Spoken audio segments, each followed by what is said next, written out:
이건 한국에 있는 우리 가족에게 다 보낼 거예요. 가족들이 너무 보고 싶어요. 여기 눈물을 흘리며 가족을 그리워하는 한국의 간호사가 있습니다. 머나먼 타국 독일에서 일을 하는 이 간호사는 너무나도 한국을 그리워하는데요. 감동 가득한 오늘의 사연을 소개합니다. 안녕하세요. 저는 독일의 민영방송사에서 기자로 일하고 있는 한나라고 합니다. 오래전 간호사였던 저희 할머니의 기억 속에 만나고 싶은 한국인 여성이 있다고 하셨는데 꼭 그분을 찾고 싶다고 말씀을 하셔서 할머니의 이야기를 듣다가 한국을 방문하게 되어 이렇게 사연을 보내게 되었습니다. 할머니는 1960년대 간호사로 일을 하고 계셨는데 그때는 통일된 독일이 아니었고 서독이었습니다. 서독은 그 당시 고도성장으로 간호 인력이 매우 부족했는데 한국과의 협정을 통해 한국의 간호 인력으로 충당을 하게 되었습니다. 지금 연세가 90이 다 되신 할머니는 그 당시 막 병원에서 일을 하기 시작한 초보 간호사였는데 동료였던 한국인 간호사와 약 7년간 같이 지내면서 추억을 많이 쌓았다고 했습니다. 그 한국 간호사의 이름은 이경란이라고 했고 얼굴도 예뻤지만 마음이 정말 예뻤다고 했어요. 할머니께서는 그때 그 시절 한국은 굉장히 가난한 나라였다고 했습니다. 한국은 급격히 늘어난 인구로 실업 문제가 심각했었고 외화 획득을 위한 일환으로 해외로 인력을 수출하며 1960년부터 1970년대까지 서독의 광부와 간호사를 노동자로 파견하게 된 거죠. 저는 할머니께 그 한국분이 왜 그렇게 보고 싶냐고 물었어요. 그랬더니 할머니는 그분이 친언니처럼 잘해줬었대요. 짧지 않은 시간을 함께 보냈고 꼭 다시 만나자는 약속을 했지만 지켜지지 않았다고 합니다. 저는 수소문 끝에 한국에 파독 간호사들의 모임이 있다는 것을 알게 되었고 그분을 찾아 만나 뵙고 할머니와 영상통화를 해드리는 것이 저의 목표였습니다. 여러 번의 시도 끝에 그분이 서울에 살고 계신다는 것을 알게 되었습니다. 하지만 연락처를 알 수는 없었고 직접 협회를 찾아가 주변 분들의 도움을 받으면 만나는 데에 큰 어려움이 없을 거라는 답을 받았어요. 저는 할머니께 보고 싶어하는 한국분을 찾을 수 있을 것 같다고 말씀드리고 조만간 한국에 다녀오겠다고 했습니다. 제가 어릴 때 할머니는 옛날 이야기를 잘 해주셨는데 한국인 동료 간호사에 대한 일화를 많이 이야기해 주셨어요. 한국에서 온 간호사들은 독일로 파견을 와서 고생을 많이 했다고 했어요. 무시와 차별을 받으면서 가장 힘들다는 환자들의 수발을 들고 대변을 치우는 일까지 도맡아 해야 했다고 했습니다. 하지만 그런 대우를 받으면서도 맡은 바 책임을 다하고 남다른 성실한 모습을 보이며 계약 기간이 끝나도 다시 재계약을 병원에서 원할 정도였다고 했습니다. 이때는 합법적인 이민이 가능한 시기였기 때문에 미국으로 이민 가는 경우도 많았다고 하더라고요. 그때에도 한국인들은 모범적이고 범죄에 연루되는 일도 거의 없어서 독일 현지인들에게는 이미지가 굉장히 좋았다고 해요. 저희 할머니와 같이 일을 하셨던 한국인 간호사가 여러 명 있었는데 한국의 김치를 몰래 담가 먹기도 하고 335 모여서 한국의 노래를 같이 부르기도 하는 등 한국에 대한 그리움을 그들 나름대로 달래는 모습을 종종 보았다고 합니다. 그녀들은 돈을 벌어 대부분의 돈을 한국으로 보내며 가족들의 생계를 책임지는 가장들이 많았다고 했습니다. 악착같이 독일어를 배워서 그 어렵다는 의학 용어들을 스스로 깨우치는 모습을 보고 할머니는 엄청 놀랐다고 했는데요. 정말 똑똑하고 부지런한 민족이라고 입이 마르도록 칭찬하기도 하셨어요. 하루는 할머니께서 일을 하시다가 팔에 심한 상처를 입게 된 일이 있었는데 그 한국 간호사분이 할머니 팔을 치료해 주셨고 진심으로 걱정해주는 모습에 너무 고마운 마음이 들었다고 했습니다. 먹을 것이 생기면 항상 같이 먹자고 챙겨주었고 그분은 할머니보다 몇 살 정도 어렸다고 했었는데 주변 사람들을 그렇게 잘 챙겼다고 했어요.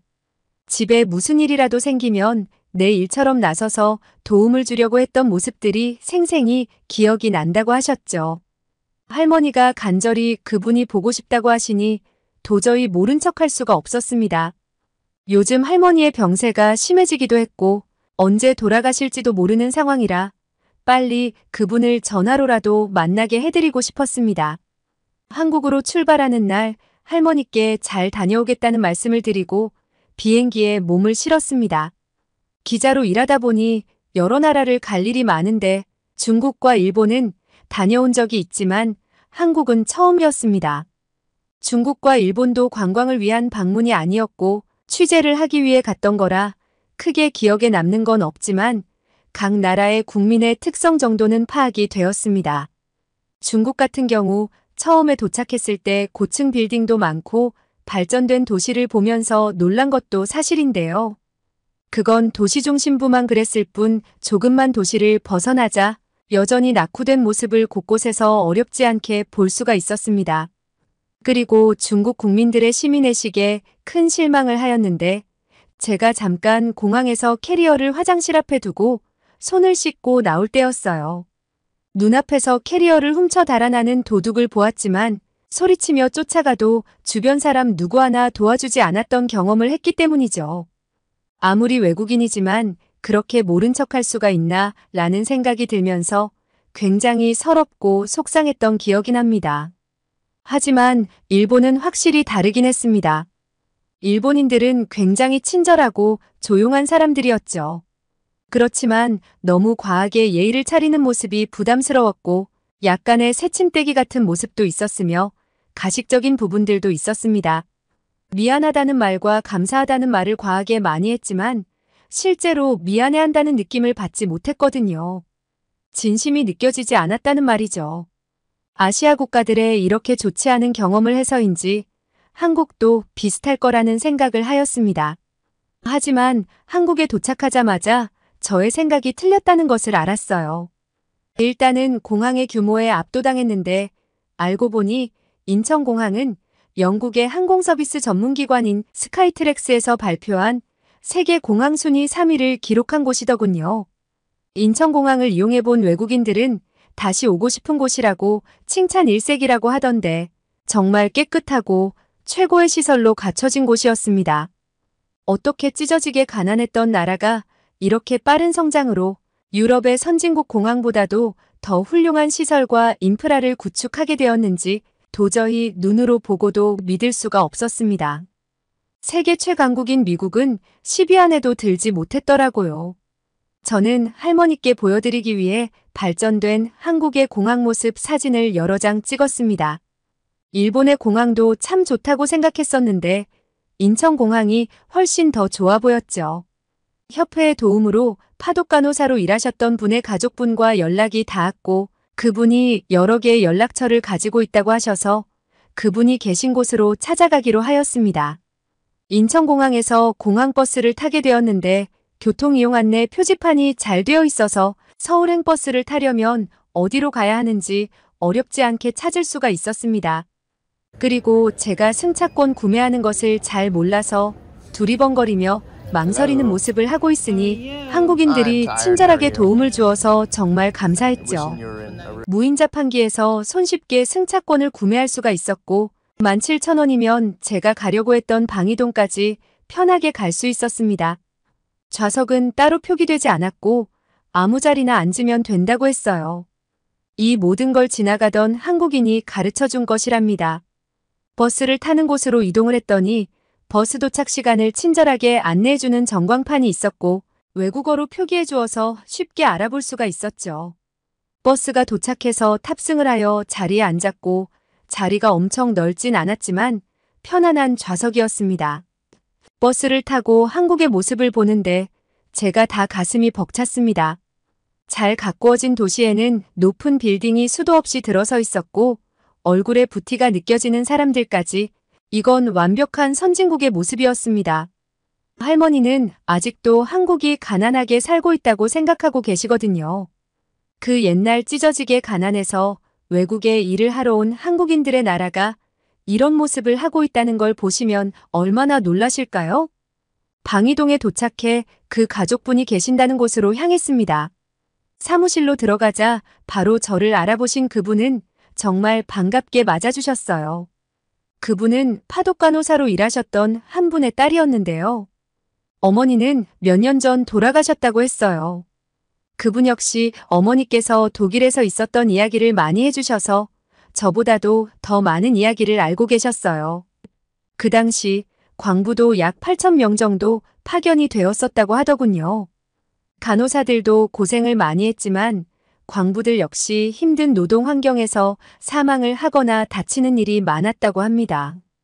광부들 중에는 고학력자도 상당수 있었다고 했는데 처음부터 자격 요건을 중졸 이상으로 제한했고 많은 사람들이 지원해서 경쟁률도 높아 연줄이 있는 사람들만 갈 수 있을 정도였다고 합니다. 저는 할머니께서 찾으시는 이경란이라는 분의 연락처를 알고 싶다고 말씀드렸어요. 연락처를 살펴보시던 그분은 이경란 할머니의 가족분 연락처를 찾으셨는지 전화를 한번 해보겠다고 하셨습니다. 긴장된 마음으로 기다리고 있는데 다행히 연결이 되었고 이경란 할머니께서 살아계시고 어디에 계신지도 확인을 할 수가 있었습니다. 저는 이경란 할머니의 가족분과 통화를 하고 찾아뵈도 괜찮냐고 물었고 흔쾌히 좋다는 말씀을 해주셔서 내일 방문하기로 약속을 하였어요. 그날 저녁 할머니와 통화를 하면서 내일 이경란 할머니를 만나기로 했다는 소식을 전해드리니 너무 기뻐하셨습니다. 저도 내일 두 분을 전화상으로나마 만나게 해드릴 수 있다는 생각을 하니 설레임에 잠이 오지 않을 정도였죠. 숙소에서 선잠을 자고 이경란 할머니의 댁으로 향했습니다. 늦지 않게 약속한 시간에 도착하려고 택시를 탔어요. 그런데 서울에는 무슨 차가 이렇게나 많은지 차가 막혀서 밀리더라고요. 다행히 늦지 않게 도착을 하였고 알려주신 주소의 아파트로 갔습니다. 그곳은 대단지의 아파트였는데 아파트 안에는 작은 숲이 꾸며져 있었고 지상으로는 차가 다니지 않아 안전했으며 단지 내에 편의시설이 다 갖춰진 곳이었어요. 독일에서는 본 적 없는 고급스러운 주거시설에 눈을 떼지 못하고 있던 그때 이경란 할머니의 따님께서 제가 있는 쪽으로 나오시겠다는 전화가 왔습니다. 얼마 되지 않아 따님과 만나게 되었고 같이 집 안으로 들어갈 수가 있었습니다. 집 안으로 들어가자 이경란 할머니께서 저를 맞아주셨고 반가운 마음에 제 손을 계속 잡아주셨어요. 할머니께 받은 사진 한 장을 보여드렸더니 눈시울을 붉히셨고 계속해서 사진을 들여다보셨습니다. 이경란 할머니는 독일에서 7년간 일을 하다가 한국으로 와서 한국의 병원의 간호사로 20년가량 일을 더 하셨다고 했습니다. 독일에서 일을 하고 온 경력 때문에 쉽게 한국에서 취업도 되고 독일에서 배운 것들이 많은 도움이 됐다고 하셨어요. 저희 할머니와의 추억을 기억하시냐고 물었더니 당연하다며 타국에서 지내는 것이 힘들었지만 동료 간호사들과 의지하며 살았던 그때를 절대로 잊지 못한다고 말씀하셨어요. 이경란 할머니께서는 이렇게 말씀하셨죠. 그때는 돈을 벌어야 한다는 생각밖에는 없었어요. 내가 우리 집에서 큰딸이었고 밑으로 남동생 셋에 여동생 둘이 더 있었는데 집이 가난해서 굶지 않으려면 내가 돈을 벌어야 했어요. 동생들 학교도 보내야 되고 집에 살림에도 보탬이 돼야 되니까. 정말 그때는 아끼고 아껴서 대부분의 돈을 한국으로 보냈죠. 어쨌든 그렇게 해서 우리 가족들 힘들지 않게 살 수 있었고 동생들 학교도 보낼 수 있었으니 그걸로 된 거죠. 그 당시에 간호사로 일을 할 때 차별 아닌 차별을 받기도 했는데 한나 씨 할머니 덕에 나는 편하게 일을 할 수가 있었어요. 그때 많은 도움을 줬고 배고픈 시절이었는데 먹을 것도 몰래 나한테만 줬던 기억도 있어요. 내가 3살 정도 동생이었던 걸로 기억하는데 동생 같아서 많이 챙겨줬었나 봐요. 할머니의 젊은 시절 이야기를 들으니 제가 마치 타임머신을 타고 그 시절로 돌아가 두 분의 모습을 지켜보는 것 같은 기분이 들었어요. 저는 이경란 할머니께 이렇게 말씀을 드렸죠. 저희 할머니는 이경란 할머니의 도움을 많이 받았다고 하시던데 서로 각별한 사이셨나 봐요. 한국 간호사들이 몰래 담근 김치도 같이 나눠 먹었다고 하셨는데 진짜인가요? 그랬었죠. 맛있다면서 잘 먹던 모습이 아직도 기억에 나요. 가끔씩 한국 음식을 해서 같이 먹었던 일이 종종 있었는데 음식을 나눠 먹으면서 더 정이 들었던 것 같아요. 저는 이경란 할머니와 저희 할머니의 영상통화를 위해서 일부러 오후 시간에 방문을 했었어요. 독일의 시간이 아침 9시 정도 되었을 때 통화를 시도했습니다. 할머니께서 전화를 받으셨고 옆에는 엄마도 계셨어요. 이경란 할머니의 얼굴을 비추자 두 분은 누가 먼저랄 것도 없이 눈물을 흘리시며 서로의 이름을 부르셨어요.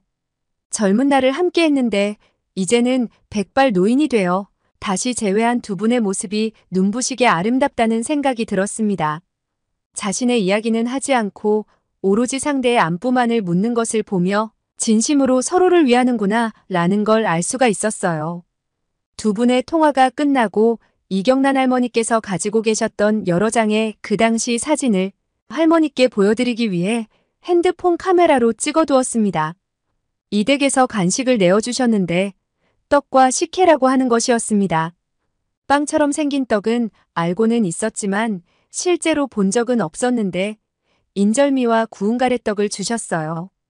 인절미는 콩가루가 많이 묻어있는 쫀득한 떡이었고 가래떡은 하얗고 길쭉한 모양이었죠. 살짝 구워서 노릇노릇한 가래떡은 꿀에 찍어 먹으라고 하셨어요. 한국의 떡이 이렇게 맛있는 것이었는지 저는 깜짝 놀랐답니다. 저는 궁금해서 혹시 떡의 종류가 이렇게 두 가지인가요? 라고 물었더니 이경란 할머니의 따님이 웃으시면서 떡의 종류가 셀 수 없이 굉장히 많다고 했어요. 핸드폰으로 떡의 종류가 사진으로 나와 있는 것을 보여주셨는데 예쁜 모양을 한 떡도 많았고 떡을 만드는 재료도 굉장히 다양했죠. 기자라는 직업은 어쩔 수가 없는 건지 저는 갑자기 한국의 떡을 취재하고 싶다는 생각이 들었어요. 참 직업정신이 투철하죠? 식혜라고 하는 한국의 전통 음료도 참 맛있었는데요. 밥알이 동동 떠있는 모습이 재밌기도 했는데 일본에서 먹었던 아마자케와 비슷한 것 같기도 했어요. 쌀로 만든 아마자케는 술 같은 느낌이었다면 식혜는 음료의 느낌이었고 아마자케보다 훨씬 맛있었습니다. 너무 오랫동안 남의 집에 머무르는 것도 실례라는 생각이 들어서 임무를 마친 저는 그만 가보겠다는 인사를 하고 나왔습니다. 제가 떡을 잘 먹는 모습을 보시더니 독일로 보내주겠다며 주소를 적어달라는 할머니를 겨우 말리고 나온다고 혼이 났지요. 뭐라도 챙겨주고 싶어 하셨는데 이런 게 저희 할머니께서 감동하신 한국인의 모습인가 라는 생각이 들었답니다. 저의 짧은 한국 방문은 이렇게 마무리가 되었지만 한국의 떡을 취재하기 위해 다시 한번 한국으로 올 계획이랍니다. 오늘은 한국인과의 인연을 잊지 못한 할머니의 소원을 풀어드리기 위해 한국을 방문한 손녀의 이야기를 들려드렸는데요. 두 분을 다시 재회할 수 있도록 해주셨던 모습이 정말 감동적이네요. 오늘도 끝까지 들어주셔서 감사드리고 구독과 좋아요 부탁드립니다. 이상 미연이의 공감 튜브였습니다.